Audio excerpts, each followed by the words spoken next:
Nós estamos numa série de ministrações chamada Preparados para os Melhores Dias. E eu quero nessa manhã trazer para você um tema que é de suma importância para a igreja. Nós já ouvimos falar do melhor, o dia mais glorioso, nós já ouvimos falar do dia mais grandioso da história, mas hoje nós vamos ouvir falar sobre o dia mais temido de todos. E esse tema da qual eu vou estar ministrando nessa manhã, eu necessito que você me ajude a estar concentrado naquilo que eu estou ministrando aqui. E você que está também nos acompanhando pelas redes sociais. É um tema de suma importância para a igreja moderna, e além disso é um tema de muita importância para a nossa vida, Então nessa manhã nós vamos falar do dia mais temido de todos, o dia mais temido de todos. E eu quero começar a ler alguns textos da Bíblia com você, para te localizar quando será esse dia. Primeiramente você vai ler comigo 1 João, capítulo de número 2, 1 João, capítulo de número 2, nós vamos ler do versículo 18 até o versículo de número 21. E a palavra do Senhor diz assim: filhinhos, esta é a última hora. Como vocês ouviram que o anticristo vem, assim muitos anticristos já têm surgido. Por isso sabemos que esta é a última hora. Eles sairão do nosso meio, mas não eram dos nossos, pois se fossem dos nossos, teriam permanecido conosco. O fato de terem saído mostra que nenhum deles era dos nossos. Vocês, porém, têm uma unção que procede do Santo e conhecem todas as coisas. Não escrevi a vocês porque não conhecem a verdade, mas porque a conhecem e porque nenhuma mentira procede da verdade. Esse texto aponta para nós uma grande realidade. João, já no final do primeiro século, ali onde o cristianismo estava sendo ministrado e alcançando outras nações, outros povos, João já falava do anticristo. E além de falar do anticristo, ele falava dos anticristos, do plural, apontando que na última hora teria um homem que seria usado para confrontar o evangelho de Jesus. Mas mais do que isso, que naquele tempo já existia anticristos, ou seja, no plural, mostrando que existia todo um sistema armado para poder atacar o povo de Deus. João falou isso no final do primeiro século, por volta do ano 90 depois de Cristo. E já era a última hora. Agora já se passou mais de 2.000 anos praticamente, mais de 2.000 anos já se passaram, e nós estamos num tempo onde as coisas já nos mostram muito mais claras. Essa é uma fala minha. Eu acho que nós não estamos mais só na última hora. Nós estamos nos últimos minutos, ou nos últimos segundos, do final de todas as coisas. Jesus está voltando. Essa mensagem não pode sumir dos púlpitos. Aqui na IEB Linhares nós fazemos questão de falar: Jesus está voltando. Nós não estamos na última hora, nós estamos nos últimos minutos, nos últimos segundos. As coisas estão cada vez mais claras do que a volta de Jesus vai fazer em todo o universo, em toda a face da terra. Então João já alertava os cristãos do primeiro século sobre a última hora. Além disso ele diz: vocês porém têm uma unção que procede do Santo, e vocês conhecem todas as coisas. Então existe uma unção do Espírito Santo, que tem convencido o homem do pecado, da justiça, do juízo, mas além disso, tem levado os homens ao arrependimento, ao quebrantamento, e a uma volta ao princípio das coisas, ao princípio daquilo que Deus desejava. Nesse último tempo, onde tudo parece fora do lugar. Existe um Deus que continua, o próprio Deus, Criador de todas as coisas, que continua no trono. E nada foge ao seu controle, Ele continua controlando todas as coisas. E Ele sabe muito bem o que está para acontecer. Eu brinco que nós às vezes não percebemos o quanto que o Senhor está no trono, mas Ele já nos mostrou o caminho que nós devemos seguir. Só para confirmar o que eu estou falando, Apocalipse capítulo de número 1, versículo de número 1, vai dizer o seguinte: revelação de Jesus Cristo, que Deus lhe deu para mostrar aos seus servos o que em breve deve acontecer. Deus a tornou conhecida, enviando-a por meio do seu anjo ao seu servo João. O que João escreveu na sua primeira carta, Deus confirma por meio de João no livro do Apocalipse. E ele deixa bem claro que em breve irá acontecer.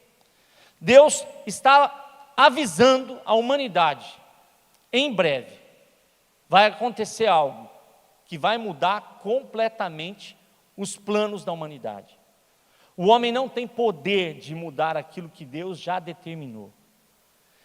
E vou dizer mais, a Bíblia Sagrada é o nosso manual, ela é que dirige as nossas vidas, que guia as nossas vidas. Nesta manhã, eu quero que você celebre a oportunidade de ter a sua Bíblia na sua mão, porque a sua Bíblia é que vai te mostrar o destino da qual Deus quer para a sua vida. A sua Bíblia te garante que Deus não quer que você caia na armadilha de Satanás e que você adore a besta, que você adore o falso profeta e fique na grande tribulação. A Bíblia te mostra que você tem a oportunidade de se revelar diante de Deus e dizer: Senhor, eu sou um pecador que vivia longe de Ti, mas eu fui alcançado pelo Teu Evangelho. E o Teu Evangelho me deu a oportunidade da salvação. Então, Jesus, eu quero Te agradecer, porque eu moro num país onde eu posso ter a Bíblia Sagrada todos os dias na minha mão, eu posso lê-la, eu posso me alimentar dessa palavra, e essa palavra vai me guardar de todo dia mal. Então eu Te agradeço, Senhor, porque essa Bíblia mostra para mim, a Bíblia Sagrada mostra para mim o que é pecado e o que não é pecado, mostra para mim o que é vida santa e reta e o que não é vida santa e reta. Deus mostra para mim, por meio da Bíblia, que o enredo final já está escrito. Se você quiser crer na Bíblia, vai acontecer. Se você disser: não, eu não quero crer na Bíblia, vai acontecer da mesma maneira. O que está na Bíblia vai se cumprir, porque nenhuma das profecias que aqui foram escritas deixaram de se cumprir. Então, enquanto na Coreia do Norte muitos cristãos não têm uma Bíblia nas suas mãos para poder ler, e muitos não têm a oportunidade até mesmo de adorar o Senhor com a sua Bíblia, nós hoje no Brasil temos a oportunidade de abraçá-la. Então, o primeiro convite que eu te faço é que você ame a palavra de Deus acima de qualquer coisa. Creia que é ela que vai dar o norte para a sua vida. Quero continuar dizendo o seguinte: o dia mais grandioso, o dia mais glorioso, precisa ser celebrado pela Igreja de Cristo. E o que eu estou dizendo aqui nessa manhã, não é para te colocar medo. O que eu estou dizendo aqui nessa manhã é que o dia mais temido de todos, não foi feito para que você fique nele. O dia mais temido de todos não foi colocado na Bíblia Sagrada para dizer assim: olha, vocês precisam morrer de medo do Apocalipse. Não, o Apocalipse para nós cristãos é esperança. É o final de uma história em que a humanidade toda passou por tantas e tantas coisas, e no final o Rei dos Reis, o Senhor dos Senhores, vai tomar a frente de todas as coisas e vai dizer aqui eu sou o único digno de ser adorado. Então nós não podemos ter medo das revelações do Apocalipse. Nós não precisamos ter medo do que vai acontecer. O que nós precisamos é andar posicionados com aquilo que Deus quer para nós. Apocalipse capítulo 19, versículo 11 a 21, eu vou ler para os irmãos.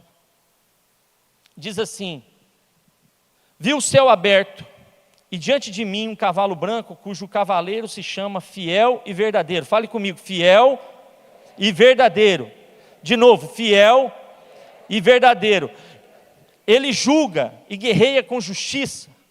Seus olhos como chama de fogo, e em sua cabeça há muitas coroas, e um nome que só ele conhece, e ninguém mais. Ele está vestido com um manto tingido de sangue, e seu nome é Palavra de Deus. Os exércitos do céu o seguiam, vestidos de linho fino, branco e puro, e montados em cavalos brancos. De sua boca saiu uma espada afiada, com a qual ferirá as nações. Ele as governará com cetro de ferro. Ele pisa o lagar do vinho, do furor da ira do Deus Todo-Poderoso, e em seu manto, em a sua coxa, está escrito: Rei dos Reis e Senhor dos Senhores. Vi um anjo que estava de pé no sol e que clamava em alta voz, e todas as aves que voavam pelo meio do céu: venham, reúnam-se para o grande banquete de Deus, para comerem a carne de reis, generais, poderosos, carne de cavalos e seus cavaleiros, carne de todos, livres e escravos, pequenos e grandes. Então vi a besta, os reis da terra e os seus exércitos reunidos para guerrearem contra aquele que está montado no cavalo e contra o seu exército. Mas a besta foi presa, e com ela o falso profeta que haviam realizado os sinais miraculosos, e em nome dela, com os quais ele havia enganado os que receberam a marca da besta e o adoraram a imagem dela. Os dois foram lançados vivos no lago de fogo, que arde com enxofre. Os demais foram mortos com a espada que saía da boca daquele que está montado no cavalo, e todas as aves se fartaram com a carne deles. 30 de junho de 1908. Haviam caçadores na Sibéria, e esses caçadores estavam ali procurando animais para matarem e para comer. Esse dia ficou marcado, 30 de junho de 1908. Enquanto ali naquele lugar, aqueles homens faziam o que eles costumavam fazer todos os dias, houve um tremendo estrondo no céu. Algo do céu tocou a terra. Um poder que era extremamente alto. Um grande clarão foi visto, e uma lista azul rasgava o céu, que sucede grandes explosões e ondas de choque. Era um meteoro, um dos maiores meteoros que já caíram na terra. O seu poder era 1000 vezes mais potente que a bomba de Hiroshima, que tinha mais ou menos o poder de 12.000 toneladas de dinamite. Temperatura de mais de 1 milhão de graus Celsius, 200 quilômetros quadrados de árvores incendiadas, 1000 quilômetros de velocidade, fogo caindo que abalou o campo magnético da Terra, e 2.150 quilômetros quadrados foram atingidos e aplanados. No dia 30 de junho de 1908, naquele lugar, na Sibéria, na região da Rússia, aquele meteoro fez um grande estrago. E agora eu imagino, se você e eu estivéssemos no lugar deles, vendo uma bola de fogo cair do céu, com um poder tão grande a ponto de exterminar muitas árvores. Com certeza, o medo e o temor aconteceria no seu coração.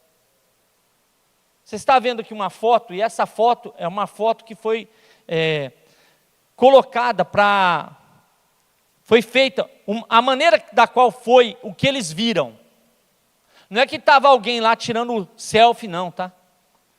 Porque se caísse hoje, era perigoso muito estar com o celular na mão, tirando selfie da bola de fogo caindo do alto. Naquela época não tinham essas imagens que temos hoje. Mas eles pegaram os relatos e fizeram essa imagem aqui. Pensando nisso, aquele dia, para aqueles habitantes, foi um dia terrível, um dia temido. Mas o dia mais temido que irá acontecer Não vai ser o dia que aquela bola de fogo caiu. Não vai ser o dia que você ouviu de um grande problema ou de uma grande catástrofe no meio da sociedade moderna. O dia mais temido vai ser o dia que o Rei dos Reis, o Senhor dos Senhores, o Santo, o Poderoso, o Majestoso, o Eterno Deus, o Alfa e o Ômega, vier do céu com poder e grande glória, após o período tribulacional, para destruir o poder do anticristo e do falso profeta. Esse será o dia mais temido da história. E Deus está nos avisando. Nós já conhecemos um enredo final que vai acontecer. A Bíblia diz em Mateus capítulo 24, versículo 27 e 29, porque assim como o relâmpago sai do oriente e se mostra no ocidente, assim será a vinda do Filho do Homem. Onde houver um cadáver, ali se ajuntarão os abutres. Imediatamente após o período tribulacional, após a tribulação daqueles dias, o sol escurecerá e a lua não dará sua luz, e as estrelas cairão do céu, e os poderes celestes serão abalados. Aqui eu vou te falar algo que vai ficar claro, e eu creio que se você guardar isso no seu coração, para mim, você entendeu o que eu quis trazer nessa manhã. Você vai participar desse dia. Agora, a sua escolha hoje, o seu posicionamento hoje, vai mostrar onde você vai estar. Hoje, o seu posicionamento pode definir aonde você estará naquele dia. Se você estiver pronto, preparado para os melhores dias, crendo e já aceitou a Jesus como seu único e suficiente Salvador, e ama Jesus de todo o seu coração, você é apaixonado por Jesus, quando Jesus voltar, Ele vai arrebatar você, Ele vai levar você para o céu, e aí você vai entender e você vai ver o dia mais temido na terra do alto.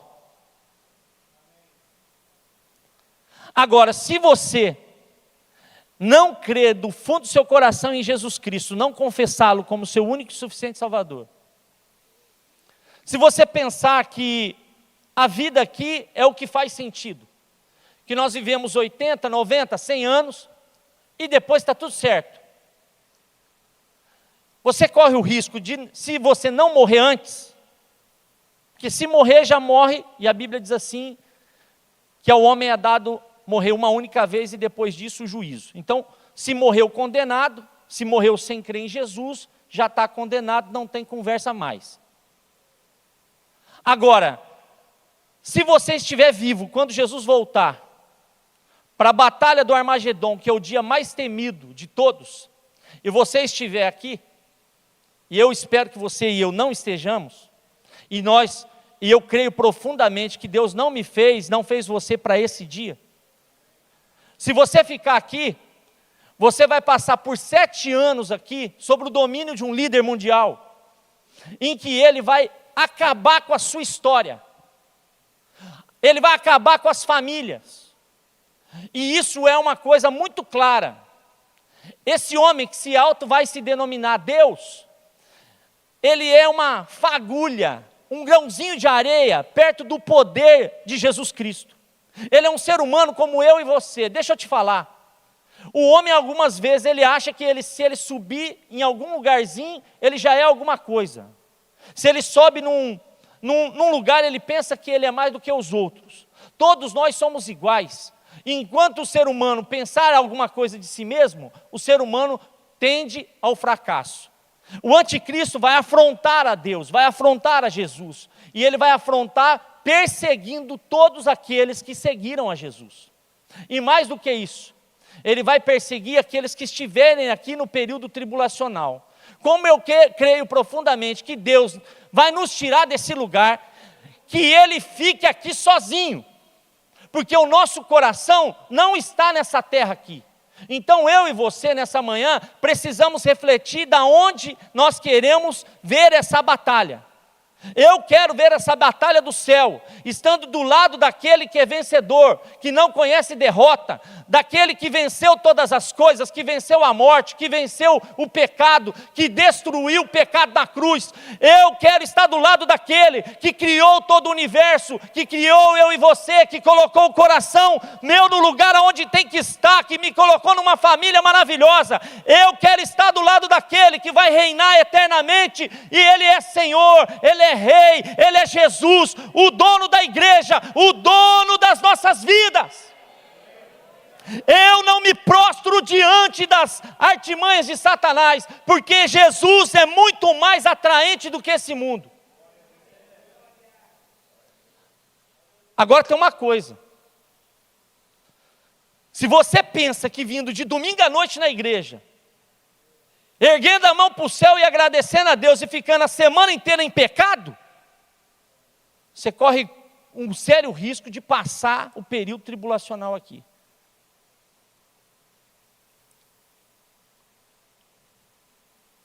É difícil para nós pastores, mas nós precisamos sempre entender que nós não negociamos aquilo que Deus entrega para nós. Durante essa semana toda, eu vivi jejuando e orando, porque eu sei que ao falar do anticristo, não é fácil para nós. Não é apenas um estudo, mas em uma igreja bíblica, falar do anticristo é apontar a luz do alerta para que nós, às vezes, que vivemos a vida aqui, correndo atrás de uma coisa ou de outra, possamos centralizar a nossa vida pelo poder de Deus. Então, para não te assustar, eu quero te dizer uma coisa: o Senhor ama a sua vida, o Senhor ama você como você é. Só que Deus, assim como Ele é amor, Ele é juízo também. Nós cristãos precisamos saber que há uma grande diferença entre arrebatamento e vinda gloriosa. E eu quero ler alguns textos com você para poder te ajudar a entender isso. 1 Tessalonicenses capítulo 4, versículo 16 e 17 diz assim: pois dada a ordem, com a voz do arcanjo e o ressoar da trombeta de Deus, o próprio Senhor descerá do céu, e os mortos em Cristo ressuscitarão primeiro. Depois disso, os que estivermos vivos, seremos arrebatados, juntamente com Ele nas nuvens, para o encontro com o Senhor nos ares, e assim estaremos com o Senhor para sempre. Entenda uma coisa: no arrebatamento, Jesus não pisa na terra, Jesus fica nos ares. E a Bíblia diz aqui que nós somos arrebatados, a palavra harpazo no grego, que é o arrebatamento. Deus tira e leva para onde? Para o céu. Então, no arrebatamento, a igreja sobe. No arrebatamento, a igreja sobe. Mas na vinda gloriosa, Jesus desce. Então, veja bem, aqui está falando do arrebatamento da igreja, aonde Deus preparou para eu e para você participarmos desse momento. Esse momento aqui é o momento chave, quando Deus toma a igreja da terra. Só que existe um outro momento, que é o dia mais temido de todos, que é a vinda gloriosa de Jesus. Na vinda gloriosa de Jesus, Jesus desce e põe os pés na terra. Zacarias capítulo 14, versículos de 1 a 9, diz o seguinte: veja, o dia do Senhor vem, quando no meio de vocês os seus bens serão divididos. Reunirei todos os povos para lutarem contra Jerusalém, a cidade será conquistada, as casas saqueadas e as mulheres violentadas. Metade da população será levada para o exílio, mas o restante do povo não será tirado da cidade. Depois, o Senhor sairá à guerra contra aquelas nações, como Ele faz em dia de batalha. Naqueles dias, os seus pés estarão sobre o Monte das Oliveiras, a leste de Jerusalém, e o monte se dividirá ao meio, de leste a oeste, por um grande vale. Metade do monte será removido para o norte, e outra metade para o sul. Vocês fugirão pelo meu vale entre os montes, pois ele se estenderá até Azel. Fugirão como fugiram do terremoto nos dias de Uzias, rei de Judá. Então o Senhor, o meu Deus, virá com todos os seus santos. Naquele dia não haverá calor nem frio. Será um dia único, no qual não haverá separação entre dia e noite, calor nem frio. Será um dia único, no qual não haverá separação entre dia e noite, porque quando chegar a noite ainda estará claro. Um dia que o Senhor conhece. Naquele dia, águas correntes fluirão de Jerusalém, metade delas para o mar do leste, metade para o mar do oeste. Isso acontecerá tanto no verão quanto no inverno. O Senhor será rei de toda a terra. Naquele dia haverá um só Senhor, e o seu nome será o único nome. Esse momento é o momento onde Jesus desce. E por que ele vai descer? Porque durante 7 anos, que é o período que nós chamamos grande tribulação, os primeiros 3 anos e meio, depois grande tribulação, os outros 3 anos e meio. Quando esse período chegar, o anticristo vai estar no governo mundial aqui. E nesse período, a Bíblia fala lá em Apocalipse, vai haver os 7 selos abertos, as 7 trombetas abertas e as 7 taças da ira de Deus abertas, tudo do período tribulacional. Você imagina o que não vai acontecer aqui. Nesse período, quem estiver aqui vai ter que ceder tudo que puder para adorar a besta, o anticristo e o falso profeta. Estará junto com ele, fazendo sinais do céu, coisas miraculosas. E as pessoas vão acreditar nessas histórias todas.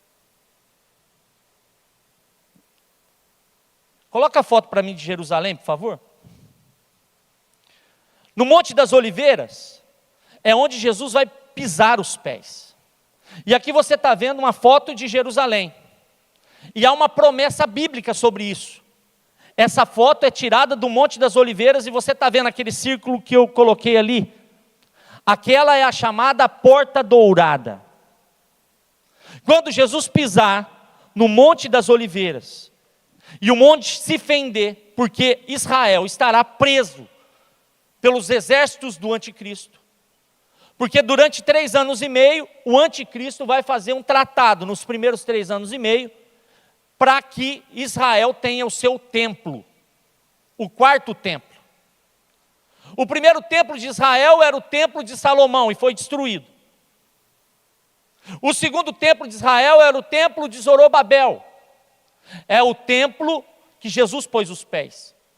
No ano 70 depois de Cristo, esse templo também é destruído pelo general Tito. E depois desse tempo, Israel não teve mais templo para adorar. Naquela cúpula dourada onde você vê ali, é a mesquita da cúpula dourada.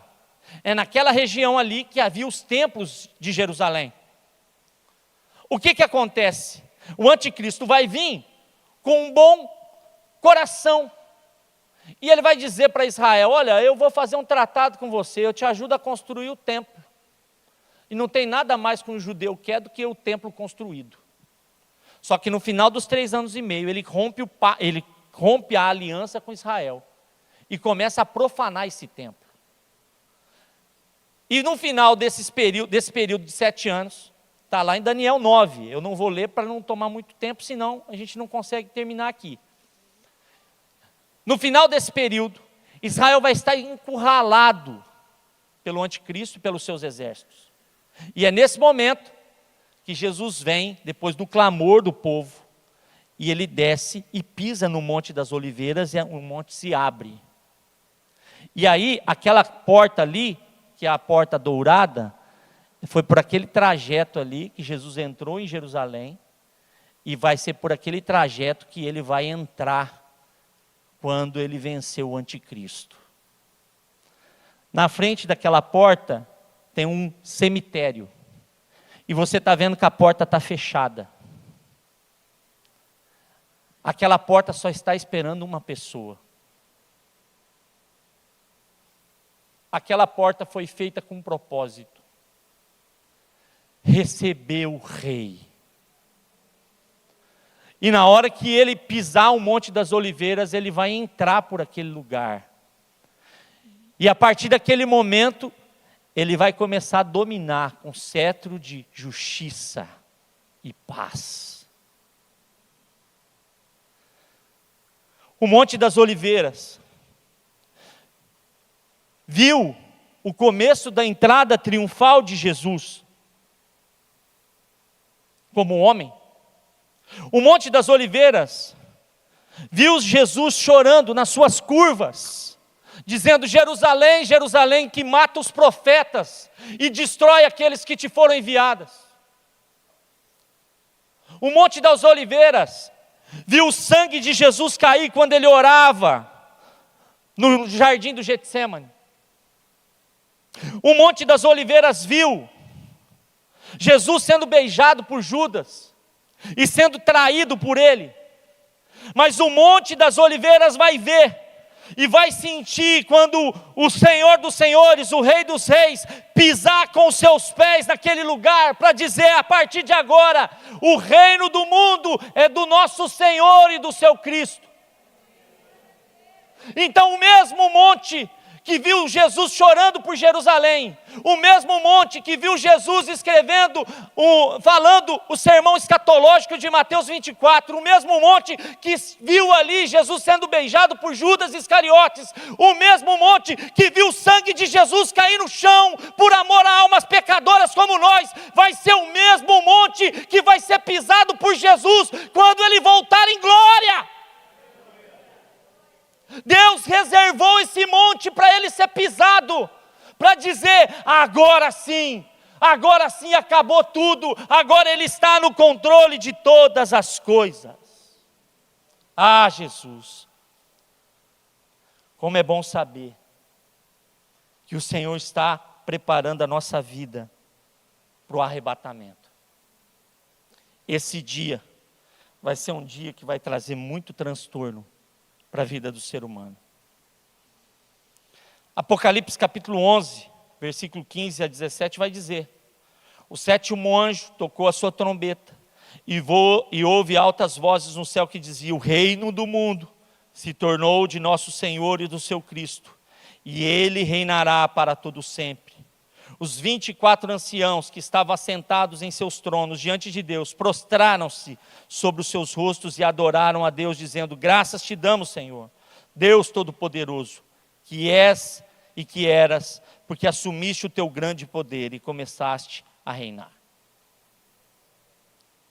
Então, o dia mais temível de todos, ou o mais temido de todos, será marcado pelo Monte das Oliveiras sendo pisado por Jesus.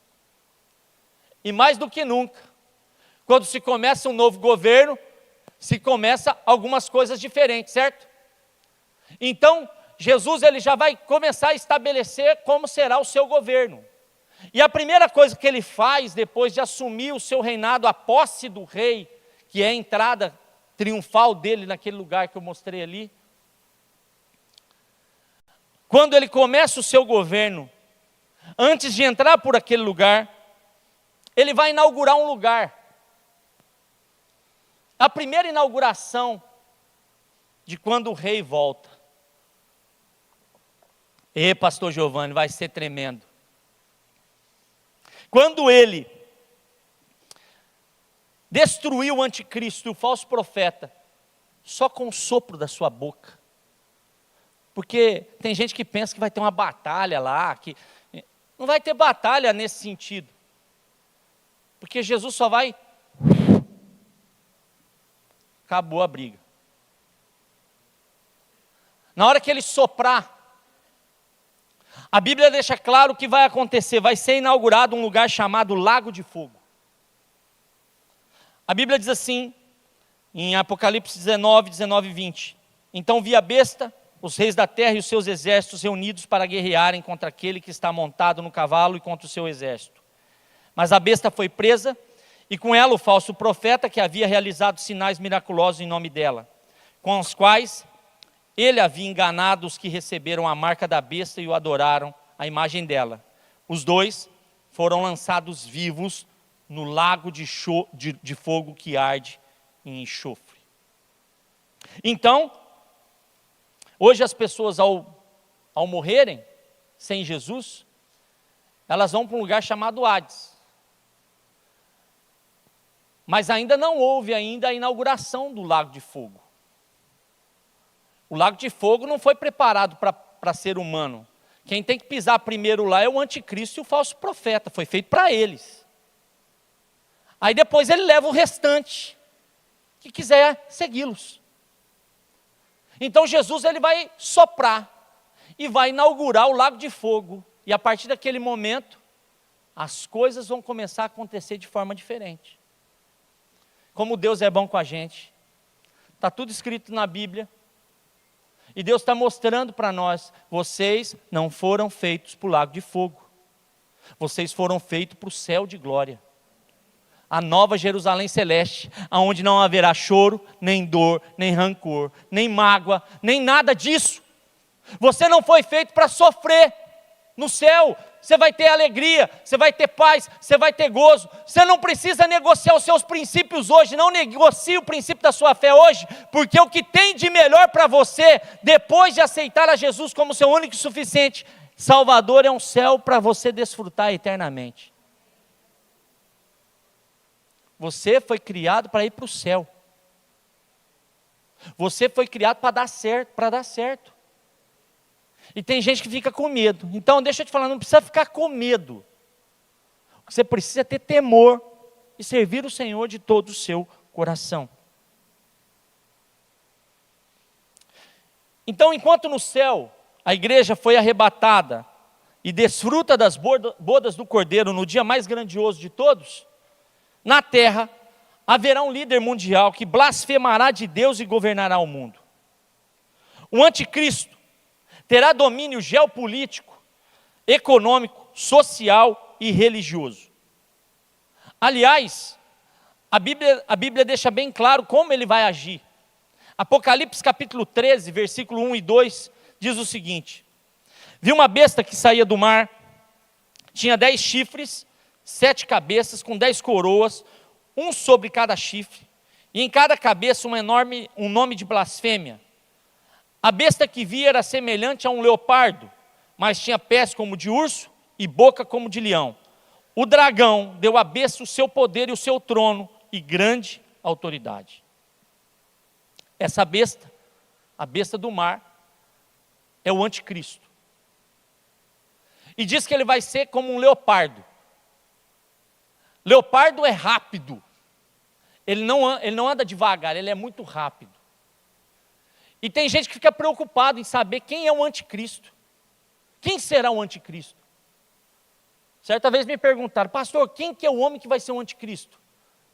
Eu falei para ele, o anticristo. Não, mas quem que é? O anticristo. Você quer detalhe maior do que isso? Então, especulações sobre esse nome, nós não podemos fazer, porque a Bíblia não fala o nome de ninguém. Então, quem que é o anticristo? Quem que é o anticristo? O anticristo. E quem que é o anticristo? É aquele que é contra o ungido. A Bíblia diz assim que Jesus é Jesus Cristo. Então o anticristo é aquele que é contra Jesus, contra os princípios que Jesus ensina e contra a unção que Jesus carrega. Então o anticristo é aquele que é contra a unção que é derramada sobre nós.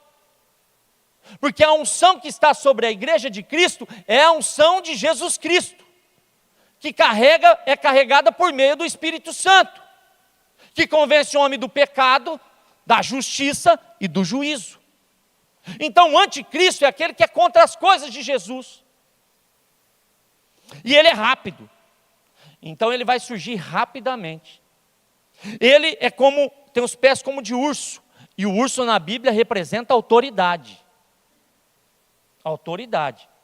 E ele é como um leão, ou seja, ele vai estar no governo.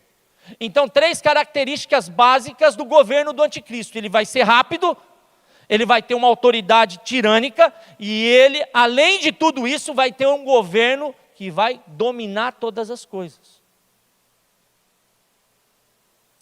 Agora tem uma coisa, o anticristo, ele tem um bom garoto propaganda, chamado falso profeta.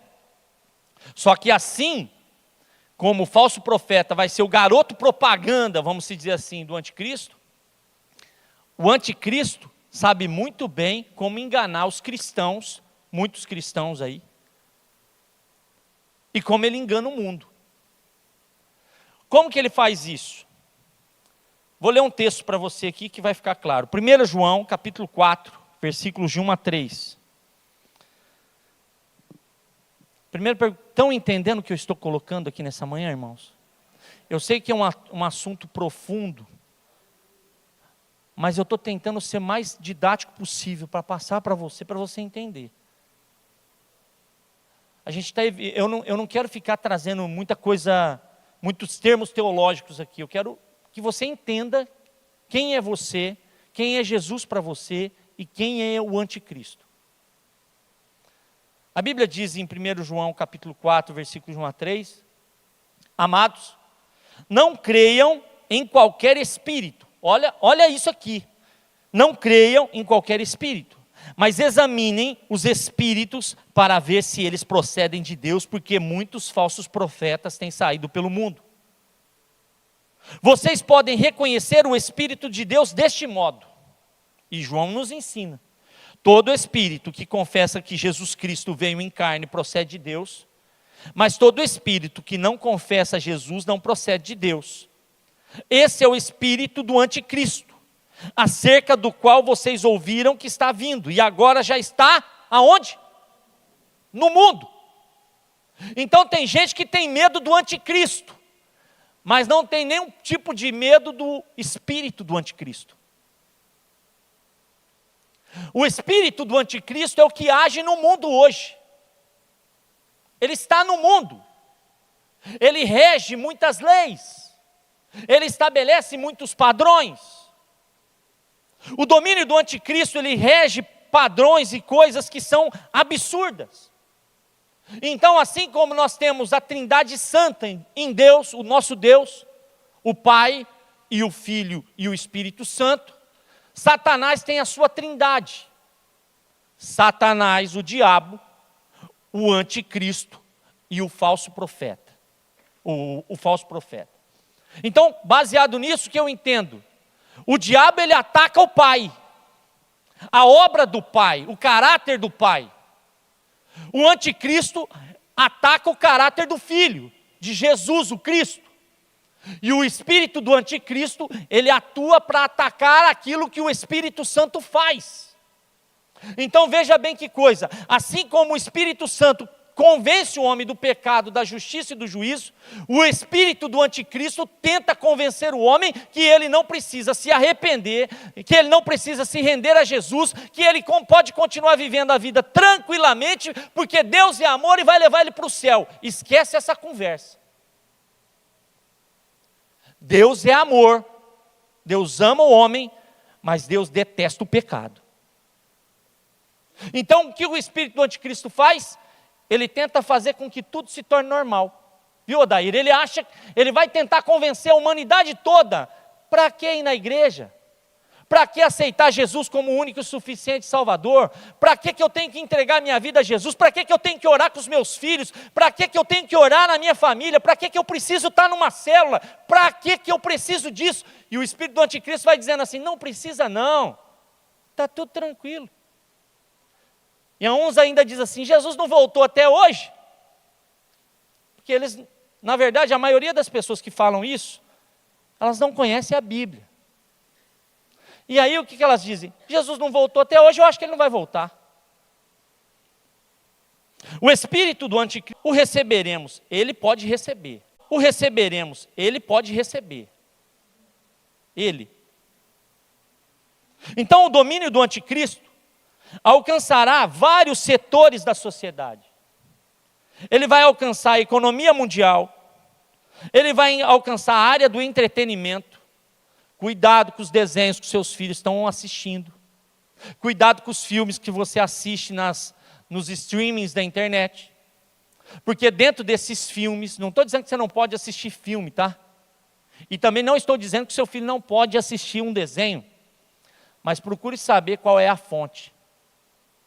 Dentro do entretenimento, cinema, novelas, música, esporte, artes, moda, quem dita tudo isso é um sistema que é empregado pelo espírito do anticristo. Eu não vou muito longe. Há 46 anos, eu tenho 46 anos, e eu cresci, até hoje é assim. Quando eu chego nos meus avós, nos meus tios, nos meus pais, na minha mãe hoje, né? Meu pai não é vivo. Primeira coisa que eu faço, bença mãe, bença pai, bença tio, benção tia. E eles falam o quê? Deus te abençoe. Hoje, muitas vezes, é levado a dizer o seguinte: você chama o seu pai de qualquer jeito, a mãe de qualquer jeito. Não, nós estamos numa sociedade moderna, não precisa mais pedir bênção, não. Isso aí era só para os antigos.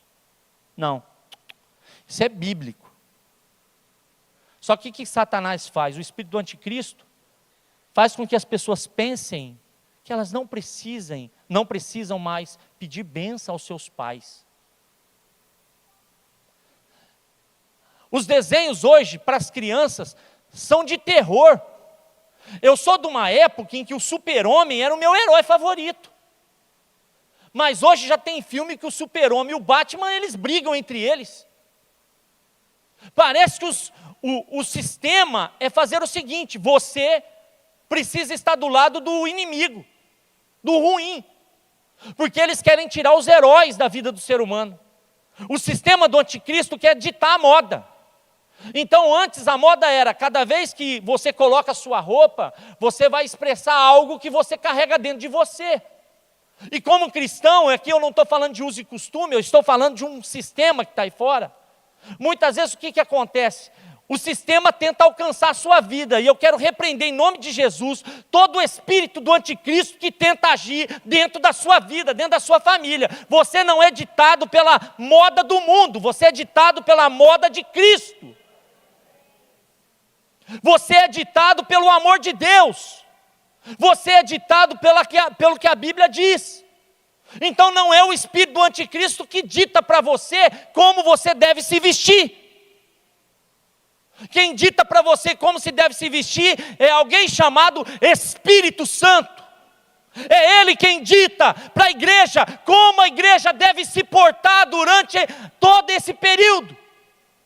E nós vestimos a cultura do reino, o governo do reino, a vida do reino. Então a vida do reino é: eu amo a minha esposa, eu vivo por ela, eu amo os meus filhos, eu sou um pai presente, eu sou um pai que ama, eu sou um marido que se expressa em Jesus, que é piedoso, eu sou esse que faz diferença. Você é esse que faz diferença. Homem, você foi chamado para cuidar da sua esposa, para cuidar dos seus filhos, para cuidar daqueles que estão perto de você. Não deixe entrar dentro da sua casa nada que a Bíblia condene. Mulher, você foi chamada para ser mãe de uma multidão, ser mãe de uma geração que muda, que é diferente, de uma geração que é avivada, que ama Jesus, que é apaixonada por Jesus. E então você emprega dentro dos seus filhos o desejo de amar a Jesus Cristo. E tudo que passa disso é o espírito do anticristo. E nós precisamos entender o seguinte: eu posso assistir um bom filme, eu posso assistir qualquer tipo de esporte, porque o futebol, o basquete, seja lá o que for, nem vou falar do São Paulo, porque, né? Mas eu posso assistir futebol, eu posso assistir basquete, eu posso jogar, não tem problema nenhum nisso. Agora, o que eu não posso é empregar isso dentro de mim, para que isso tire o trono daquele que reina sobre a minha vida. Economia mundial, entretenimento, geopolítica mundial. Vocês estão vendo A política do mundo está em colapso. Economicamente, os países não sabem mais o que faz. Eles fazem aliança hoje com um, daqui a pouco eles não estão mais com aliança com aquele. Antigamente você ouvia falar de blocos. O bloco europeu, o bloco isso, o bloco aquilo, está disseminando tudo isso. A União Europeia está numa confusão total. Os Estados Unidos estão perdendo seus valores. E isso tenta alcançar você e eu. E nós precisamos estar atentos. Existem ideologias diversas. E aqui eu não vou ficar entrando em detalhe, porque vocês já sabem. E até mesmo nos púlpitos hoje, quando nós pregamos, nós temos que ter cuidado do que nós falamos. Não é fácil para o nosso pastor vir aqui e se posicionar sobre qualquer tipo de assunto. Porque nós precisamos sempre estar pautados não só pela Bíblia, mas pelo discernimento do tempo que nós estamos vivendo. Eu estou falando aqui, está sendo gravado. E eu preciso ter a certeza do que cada palavra que eu fale seja uma palavra que possa trazer transformação para a vida das pessoas, que elas possam aceitar a Jesus, se curvar diante da majestade de Jesus hoje. Mas eu não posso ferir, e não posso fazer nada, ou falar qualquer coisa, que possa atrapalhar a visão do corpo, porque nós estamos num período estratégico, e a igreja de Cristo está se posicionando. Então hoje existem ideologias diversas, é bi não sei o quê, é tudo quanto é negócio, uns nomes que eu nunca mais, é tanto nome que você já nem sabe mais. Hoje é normal você ver mulher com uma corrente carregando o marido que nem um cachorro na rua. Hoje as pessoas elas amam mais posicionar sobre algumas coisas e tratam os filhos como se fosse qualquer coisa, a esposa como se fosse qualquer coisa. E o espírito do anticristo ele vai entrando nisso daí. O sistema do mundo faz com que os homens, na maioria do mundo, os homens que estão no sistema, que não conhecem a Jesus ainda, eles se deixem levar pela pornografia. A pornografia tem atacado muitos lares. E essa pornografia que hoje está aí fora, e parece que está tudo normal para o mundo, para nós é a aberração de Satanás e destrói famílias. Não deixe esse mal entrar dentro da sua casa. Então, o anticristo ele vai trazer tudo isso. Ele vai ser alguém que vai ter Ele vai aparecer como alguém belo. Tem gente que pensa que o anticristo vai vir com 2 chifrinhos, um rabinho e um tridente na mão. O anticristo vai ser alguém bonito. Ele vai chamar a atenção do povo. Ele vai fazer o povo se alegrar com a sua presença. Nossa, olha que homem bom. Olha como que ele é bonzinho. Olha como que ele faz com tanto carinho para nós. Ele vai aparecer de forma normal e astuta. Ele vai blasfemar de Deus, e ele já está fazendo isso pelo espírito do anticristo. Brinca na televisão, as pessoas brincam com o nome de Jesus, não acontece nada, porque não, é só uma brincadeira. Mas é um preparo. O governo do anticristo, nos primeiros 3 anos e meio, vai ser um governo de falsa paz. Mas depois, no período da tribulação, da grande tribulação, vai haver a quebra da aliança. O anticristo, ele tem um perfil, e o perfil do anticristo é que ele é um gênio intelectual. Daniel capítulo 7, versículo 20.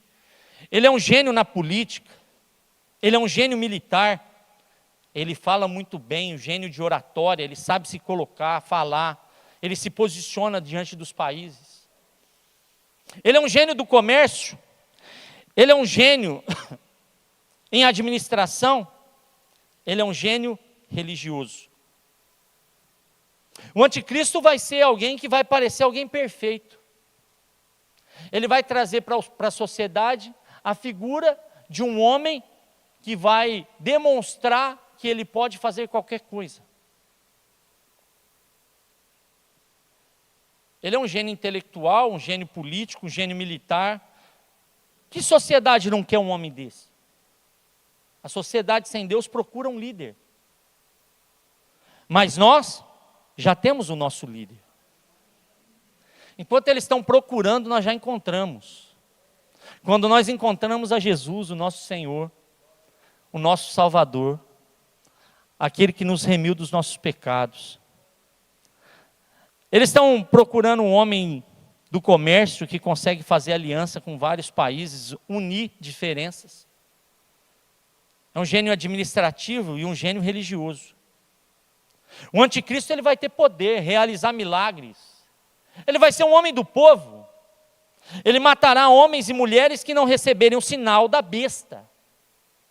Fará guerra contra Israel, fará guerra contra aqueles que se converterem diante do período tribulacional. E uma multidão vai seguir o anticristo. E vai seguir, e vai venerar, e vai cultuar o nome dele. E vai parecer para eles que está tudo certo, porque saiu esses crentes daqui, que foram arrebatados, então nós vamos viver aqui e vai estar tudo certo. O governo do anticristo, ele remonta a várias coisas. E aí é um grande perigo também. Porque aqui nessa manhã eu quero que você entenda que esse dia terrível, temido, não foi feito para você ser destruído. Foi feito para você celebrar a presença de Jesus, celebrar que Jesus vai vencer o anticristo e vai reinar pelos séculos dos séculos. Estou caminhando para o final. Você imagina, no período tribulacional, só imagina, porque você não vai estar aqui, amém? No período tribulacional, uma família, Moisés, pai, mãe e os seus filhos. E aí, de repente, ele vai trabalhar. E chega lá no trabalho dele. Vim trabalhar hoje. Cadê a marca para você entrar? Tem marca não. Ah, não tem marca? Não. A partir de hoje, se você não tiver, você tem 30 dias para você arrumar isso. Se você não colocar essa marca, nós vamos te dispensar.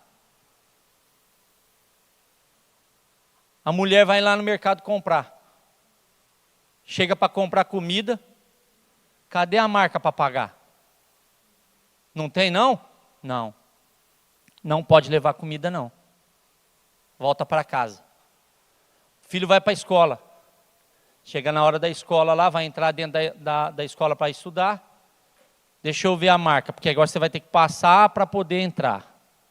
Não tem também. Vai voltar todo mundo para dentro de casa. Aí sem comida, sem escola, sem trabalho. Vamos pagar a conta de energia.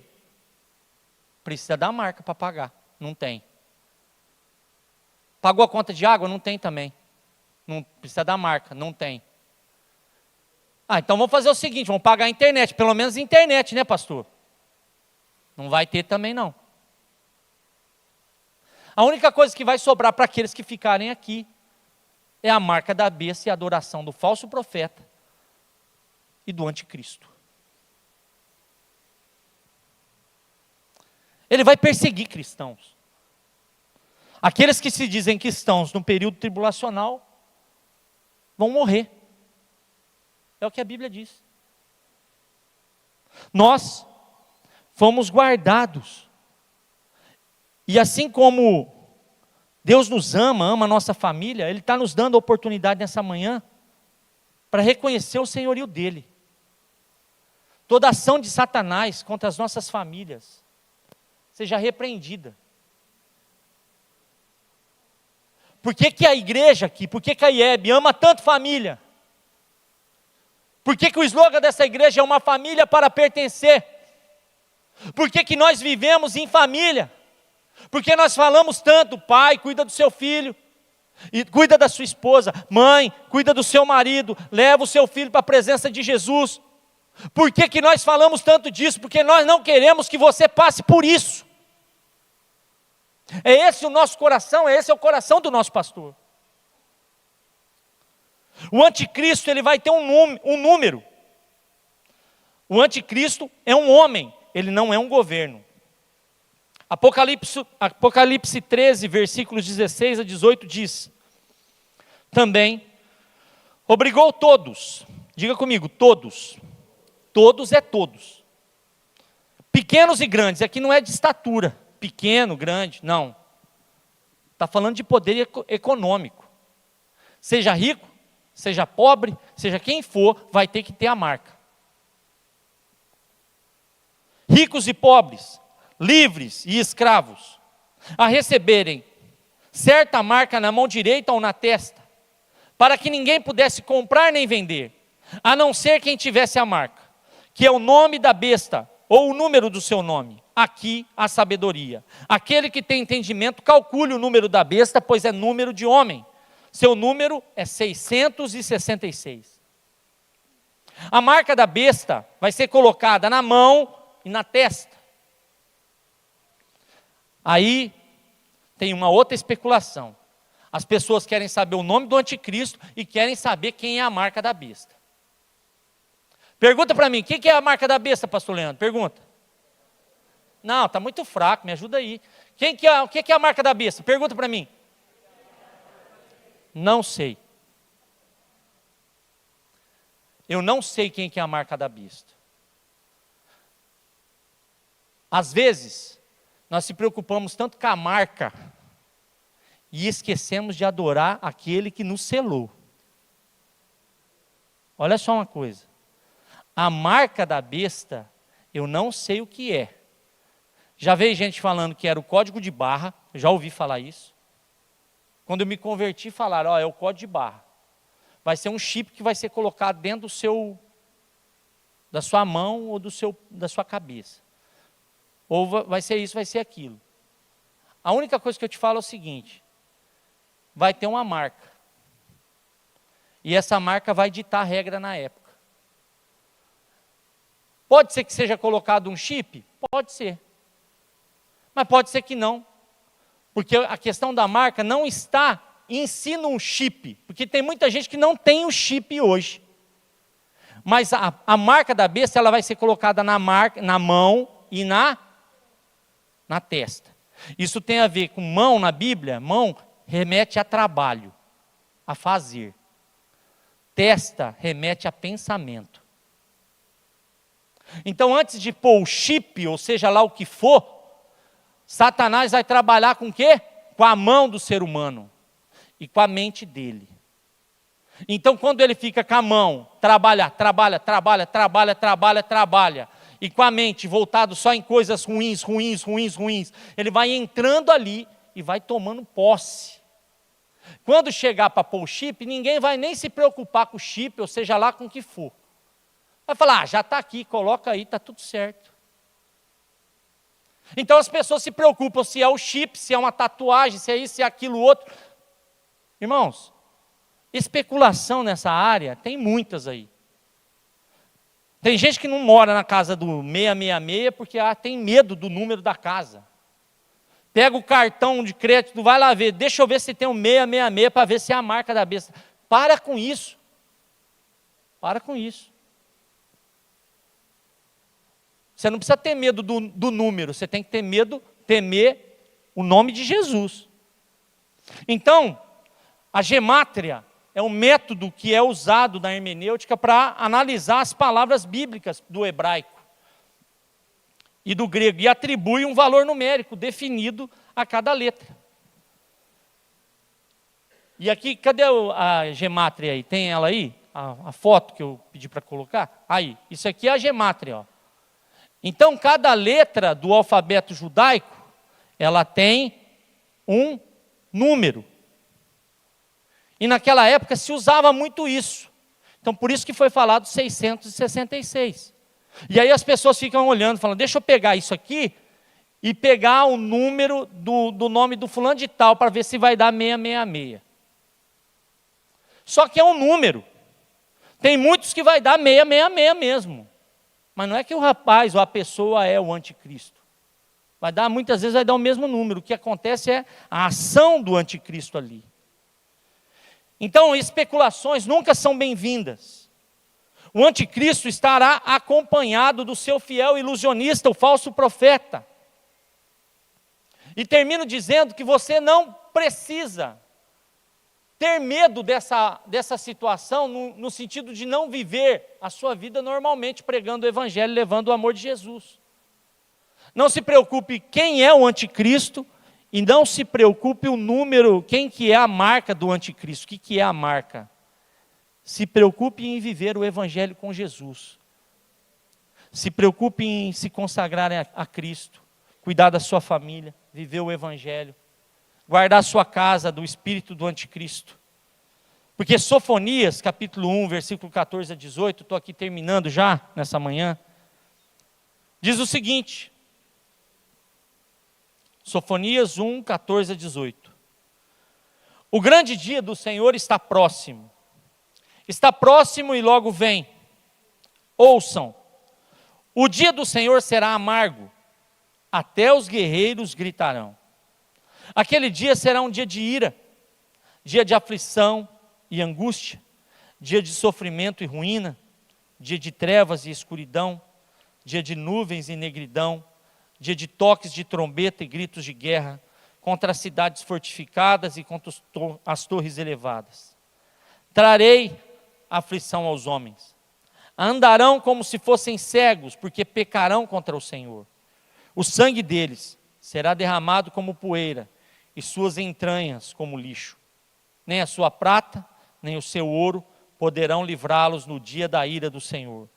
No fogo do seu zelo, o mundo inteiro será consumido, pois ele dará fim repentino a todos os que vivem na terra. O dia mais temível de todos acontecerá, queira você ou não.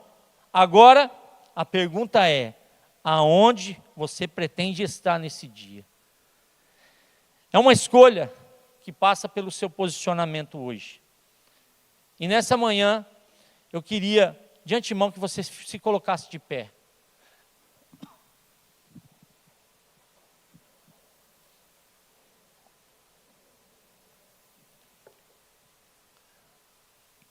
E eu queria, nessa manhã, que você fechasse os seus olhos, para entender aquilo que eu trouxe para você aqui. Para muitos pode parecer um assunto tão complexo, mas na verdade, irmãos, o Espírito Santo está nesse lugar, para te levar a experimentar o cuidado dele com a sua vida. Eu sei que muitas coisas têm acontecido e muitos sofrimentos, dificuldades, problemas, para te desanimar. Mas o Senhor é contigo, Ele vai cuidar de você, vai cuidar da sua família, vai cuidar da sua vida. Você não precisa ter medo das dificuldades de hoje, porque é melhor passar as suas dificuldades com Jesus, do que viver longe dEle, experimentando o que o mundo aí fora tem oferecido. Talvez você chegou nessa manhã aqui, triste e desanimado, por muitas vezes as coisas não acontecerem na sua vida. E aí você chega e o pastor está pregando sobre o anticristo, aquele que vai trazer um período de dificuldade para os seres humanos, e você fala, justo nesse dia eu fui na igreja, justo nesse dia eu estive naquele lugar. Mas eu quero te dizer que nessa manhã é um tempo de conserto sobre a sua vida. É um tempo onde você pode aceitar a Jesus como seu único e suficiente Salvador e fugir desse dia tão temido que vai acabar com as coisas aqui nessa terra. Eu não quero e não desejo que nenhum de nós aqui fiquemos.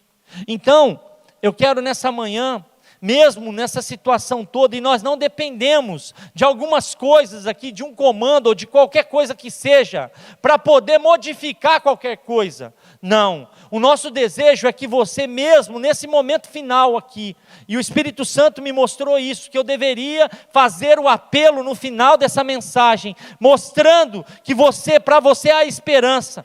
Se você está aqui nessa manhã e você não aceitou a Jesus como seu único e suficiente Salvador nessa manhã, se você ainda não confessou o nome dele, se você não entregou a sua vida a Jesus nessa manhã, eu quero te dar essa oportunidade. Se você não aceitou a Jesus, você pode nessa manhã só erguer as suas mãos e dizer: eu quero Jesus na minha vida, eu quero entregar a minha vida a Ele, eu quero modificar, eu quero deixar de lado tudo aquilo que eu fiz até hoje, para viver na presença do Senhor. Tem alguém aqui nessa manhã que quer entregar a sua vida a Jesus e dizer: ó Jesus, eu quero me voltar a Ti, eu quero entregar a minha família ao Senhor? Tem alguém aqui no nosso meio que quer entregar a vida a Jesus? Amém, meu querido? Vem aqui na frente para o pastor orar por você. Tem mais alguém aqui nessa manhã que... Amém. Outra irmã aqui, por favor, vem aqui na frente, nós vamos orar por vocês. Amém, queridos. Tem mais alguém aqui que não aceitou a Jesus como seu único e suficiente Salvador? Tem alguém? Não. Tem mais alguém? Agora tem alguém aqui que quer fazer um concerto com Deus, que está vivendo a sua vida, já está um bom tempo na igreja, mas que ainda não está do jeito que precisava estar, que precisa abandonar o pecado para vir, para se entregar a Jesus. Tem alguém aqui nessa manhã que está dizendo: eu quero renovar a minha aliança com Jesus, eu quero me voltar a Ele de todo o meu coração? Existe alguém aqui no nosso meio? Então eu quero nessa manhã que você erga as suas mãos, e eu vou orar agradecendo a Deus pela vida desses queridos que estão se entregando a Jesus nessa manhã. Espírito Santo, Jesus, como nós somos gratos a Ti, porque esses irmãos queridos estão se rendendo aos Seus pés, entregando as suas vidas ao Senhor. E nós sabemos que quando alguém entrega a vida a Jesus, a festa nos céus. E nós temos a certeza que o Senhor vai derramar um novo tempo na vida deles. Abençoa os seus filhos, Senhor. Abençoa a vida de cada um deles. Nessa manhã, cuida das suas famílias. Cuida das suas vidas, dos seus negócios. Nós abençoamos a vida de cada um dos seus filhos. Nós oramos nessa manhã, Senhor, te agradecemos, porque fomos chamados para viver no céu, não passamos aqui o período de sofrimento do lado do anticristo. Nós rejeitamos toda a palavra de Satanás, todo o ataque do inimigo contra a igreja de Jesus, e nós dizemos: somos o povo mais feliz do mundo, o povo que vai transformar uma geração, que vai levar uma geração para os teus pés. E nós agradecemos nessa manhã por esses irmãos que decidiram aceitar a Jesus como seu único e suficiente Salvador. Nós te damos toda a honra, nós te damos toda a glória, nós te damos todo o louvor em nome de Jesus, e aplaudimos o seu nome. Aleluia! Glória a Deus.